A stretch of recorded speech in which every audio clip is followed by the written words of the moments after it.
Okay, I'm gonna try to see if this works, see if anybody knows what this is. This is a 2001 Pontiac Grand Am.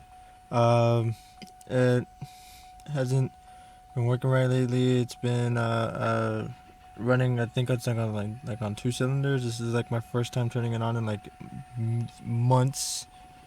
I already have replaced one of the ignition coils, and I'm pretty sure I have to replace the other one, but I'm not really sure. I replaced the spark plugs. Um, yeah, we'll check this out.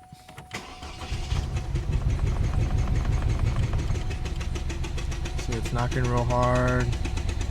Airbag sensors going off. Tracks off, turning on.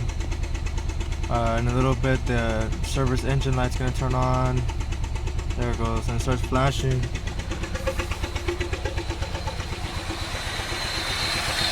it's doing this little number. It's out there, it's just knocking real bad.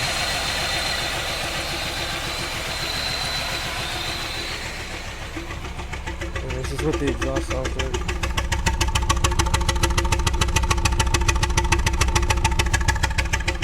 If you have any ideas, let me know through Gmail or through YouTube. I mean, on the comments. Like I said, let me know. Hopefully, you guys can help. Thanks.